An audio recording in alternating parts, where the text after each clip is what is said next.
Villa Hortensia es una casa histórica donde nació y se crió Chungo Después, un diplomático notable, fue auditor general de la Nación y él quería que esta casa se convirtiera en Casa de la Cultura. Tiene una historia impresionante. La contaremos aquí en Historias para ser contadas.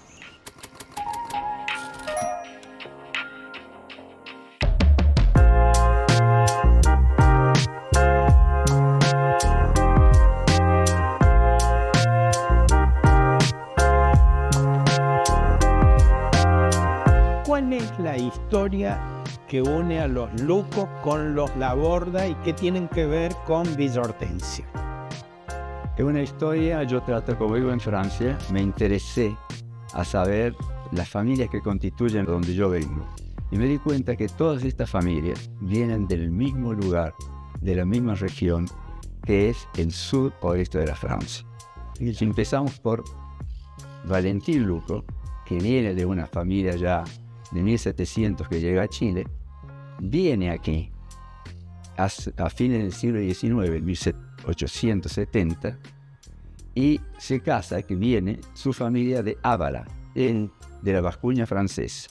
Se casa con Juana Laborda, que es típicamente un nombre vasco, son vascos, pero Laborda, Laborda es vasco francés, ella tiene Laborda, típicamente vasco.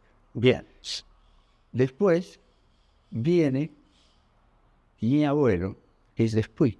¿De la misma región? Exactamente de la misma región, de la región de Bearn.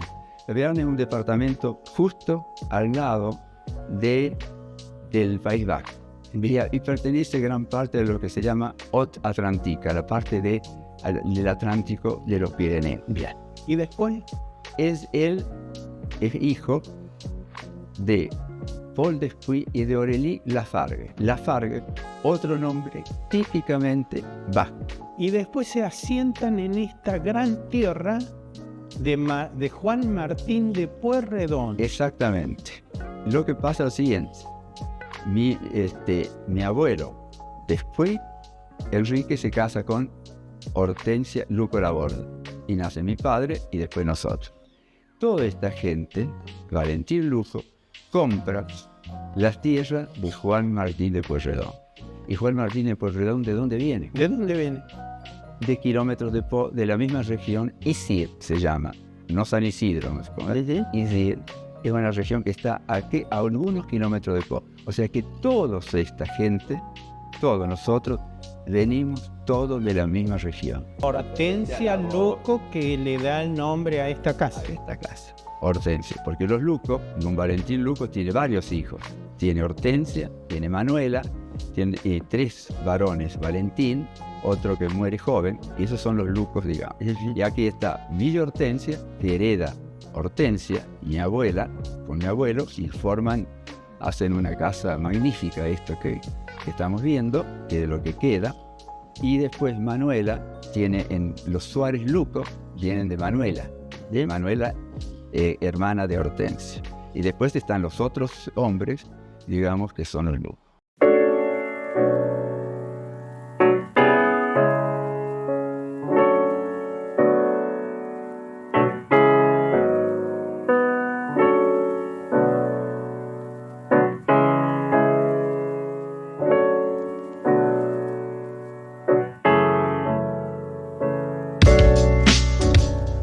Tenemos una foto histórica de Villa Hortensia. ¿Podés contar quiénes son? ¿Cómo no? Bueno, el varón que está acá es Valentín Luco, que fue chileno y se nacionalizó argentino. Bien. Y se casa con Juana Laborda, que es esta. Y sus hijos, hay 2 solamente hijos en esta foto. En esta foto, que es Valentín hijo y Hortensia. Hortensia de bebé que le da el nombre a esta casa. A esta casa. Sí, esta casa se la hace su marido después. Claro. Que empieza a hacérsela. Entonces, yo recuerdo haber tenido 2 meses cuando vinimos acá. Y toda la historia le deben haber contado. Y vos sos Edith Hortensia, sí. La tercera que lleva el nombre Hortensia, en homenaje a tu abuelo. Después nadie le gustó Hortensia. Mira. Parece a los nietos, nadie le gustó. Sobrinos nietos, porque yo no tengo hijos. ¿Qué hay en esta habitación? Vamos a entrar. Bueno, esta es la habitación. Bueno, esta es una cama que mi hermano quería mucho y yo la terminé después de su muerte de arreglarla. Aquí dormía Esteban Agüero. Antonio Esteban Agüero. Antonio Esteban Agüero dormía en esta habitación. ¿Y qué tenía que ver Agüero con la familia después? Agüero era muy amigo de toda mi familia, ya sea de mi padre como de mi tío Pibe Domeniconi, que fue ministro de mi tío, y él venía aquí con muchísima frecuencia y salía a dormir la siesta en esta habitación.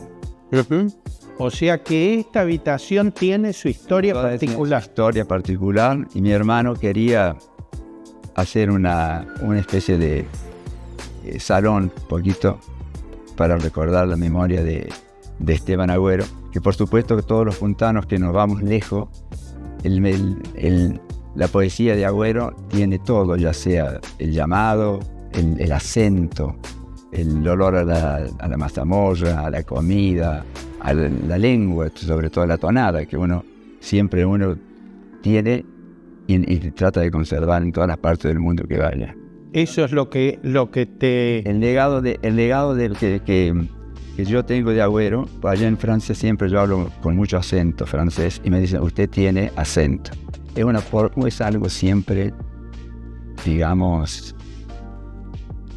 ¿cómo podría decir? Un poco de inmigrante. Digo, yo no tengo acento, yo tengo tonal. El idioma nos vino con las naves, sobre arcabuces y metal de espada, cabalgando la muerte y destruyendo la memoria y el quipo de la mauta. Fue contienda también la del idioma, dura guerra también, sorda batalla, entre un bando de oscuros ruiseñores con su pico de sierpe acorazada y zorzales y tímidas bumbunas que la voz y la sangre circulaban del abuelo Diaguita o Michelingue con persistencia de remota llama. Yo tengo la imagen solamente. Recuerdo que era un hombre grande para mí, no sé, quizás era más chico de lo que yo recuerdo, y sobre todo negro. Y muchas veces recuerdo cuando venía aquí, comíamos en ese comedor, pero no tengo otro más recuerdo, solamente después haber llevado la poesía que como puntano nos lleva a donde vamos en todo el mundo. Tenés un color de voz, los después varones tienen un color de voz muy característico y muy grave. Yo no sé imitar, pero una noche la escuché en Rosario y eso bastó para ver amanecer a los cerros del Conlara. Lo escuché en un disco una vez. Y lo llevas en tu alma. Todo en mi alma, la tonada sobre todo. Y esta casa estaba ubicada, era la casa más alejada de la ciudad, desde donde se podía ver con toda claridad la pampa. Se decía en ese momento que si un balón avanzaba no es que se iban a distinguir los jinetes, pero sí la gran polvareda que levantaban, a raíz también, y esto a raíz de que unos años antes había habido episodios de secuestros, cosas que la historia puntana cuenta. Lo cierto es que nunca sirvió para eso, pero se transformó y probablemente tampoco fue la función por la que mi abuelo lo puso en este lugar, sino como algo desde donde se podía mirar todo el horizonte de la sierra de la Guada, que era, ¿no es cierto?, propiedad también de ellos, de mis abuelos, y se podía ver muy claramente la Guada, la sierra, los movimientos en la sierra y al mismo tiempo la pampa. Y del Chungo, ¿qué podrías decir de tu hermano Chungo? Es una enciclopedia, podría decir, por supuesto, fue mi hermano, fue mi mucho más que un padre. Y gran parte yo viví con él porque pasé mi niñez aquí, mi adolescencia con él en Buenos Aires, gran parte de mi juventud en París. Y siempre fue un orgullo para todos por todo lo que hizo en materia de derechos humanos, la bondad, la diplomacia. Fue un hombre muy, muy importante para toda la familia. Yo tengo la misión precisamente de tratar de conservar Villotens. Conservarla y... ¿Qué tenés pensado de esta casa? Seguir dentro todo lo posible, darle lo que quería mi hermana. ¿De qué vivió Chungo cuando estuvo en Francia exiliado? Se la rebuscó. Él tenía una ONG, Siscao, que seguramente recibían dinero porque era para la oposición por la amnistía, jurista por la amnistía en Uruguay y en América Latina. Y él trabajó y después, por supuesto, trabajaba ya para Naciones Unidas, para organizaciones en Naciones Unidas como reporter se llama. Y bueno, pero no tenía un trabajo estable, nunca fue funcionario. Y se la rebuscó, entre otros, un poco de modelo también. Fue modelo. Teníamos con el San, entonces manejamos los autos que llevamos la ropa. Yo manejaba y él era el modelo. Bueno, pero muy poco, muchas cosas. Trabajó de mucho. ¿Qué era el lugar, como me dices tú? Era el lugar donde poníamos la leña. Y continuamente, como la calefacción, si no era a querosén en esa época, nosotros nos juntábamos, se sentaba mi papá muy junto a la chimenea o estufa, como dicen acá, una estufa, y nosotros alrededor. O sea que este lugar era central. Familiar. ¿Y acá se comía? También se comía acá. A veces se comía acá, otras veces allá, pero sí. La importancia que tenía del diálogo que teníamos los hijos con los padres. Y el fuego. El fuego que traía, toda la energía. Y el padre siempre, por poco no se quemaba, porque le encantaba estar al lado de este lugar. Este lugar significa mi padre. Este olivo tiene una historia particular. Lo va a contar en primera persona Leandro Despuy, que contó en un domingo, en una tarde de domingo, la historia de la casa Villa Hortensia y la historia de este olivo. Un recuerdo imperdible aquí en Historias para ser contadas. Bueno, tarde de domingo. Este ejemplar es un olivo. La referencia que tenemos es que es muy antiguo. Inclusive, a principios de 1900, hay una referencia donde dice que se había inaugurado la rural de San Luis y que había habido un remate bajo la sombra de un gigantesco olivo. Es este olivo que ya a principios de 1900 era algo gigantesco. Después lo hemos tenido que ir achicando un poco para que se sostengan. Y es un árbol que estamos por estudiarlo para ver realmente qué edad tiene. Sabemos que tiene más de 200 años, pero no sabemos si son 300, 400. Y en todo caso la dimensión gigantesca hace que sea la unión de varias raíces. Sobre eso, todos los que vienen quedan maravillados, prometen. Vinieron unos chilenos que dijeron que harían un estudio sobre lo que es atravesando el tronco, pero lo cierto es que es una referencia inevitable. Ese parque que vamos a ver enfrente es un parque diseñado con las características arquitectónicas de Thais. Y ahí donde estamos podemos ver ese famoso altillo, que es realmente legendario. Las razones por las cuales se construyó eso son múltiples. Es de leyenda, yo creo que hay que escribirlo porque abajo hay una cavidad con los diámetros necesarios para construir poner una escalera que subiera al altillo, interna. Esa escalera se solicitó, se acordó su compra, se pidió a Europa en ese momento, porque las hacían a medida, etc. Pero fue justamente durante la Primera Guerra Mundial, lo que hizo que nunca llegara la famosa escalera.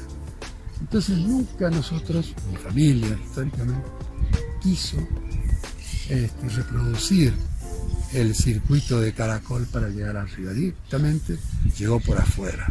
Y yo creo que fue muy sabio. ¿Por qué esto? ¿Tiene valor estético? Bueno, sin duda. Creo que uno de los lugares, los únicos lugares que nosotros hemos detectado con cierta similitud, están en Córdoba, están en edificios históricos de Córdoba, están también en la famosa universidad y también en alguna iglesia en la ciudad de Córdoba. De acá, directo, de acá derecho, se llega a la Aguada de Pueyrredón, donde está el ombú y donde está la pileta. Esa casa era la casa de mis abuelos, donde vivieron todos mis padres, mi padre con sus hermanos. Y de acá, desde aquí, digamos, hasta el año 60 y algo, todo era campo. No había absolutamente ninguna vivienda, solo un pequeñito ranchito que mi padre se lo dio a doña Delfina. Y el otro en los montes que estaba allá. El resto no había nada. Se veía muy bien la loma pelada que está a la izquierda.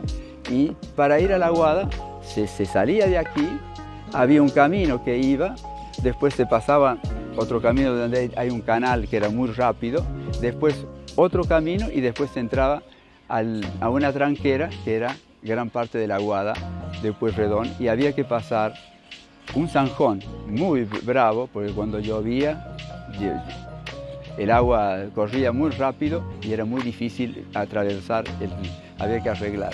O sea que directamente desde allá, desde el pie de la montaña hasta aquí, hasta el Hogar del Niño, hasta el Parque de las Naciones, todo esto, esta parte correspondió a la herencia de Hortensia Luco. ¿Y qué historia tiene la torre? Por lo que escuché, mi abuelo hizo esta casa en 1912. Y la idea, donde vos estás allí, hacer este mirador, porque era un mirador que servía también para controlar todo este espacio.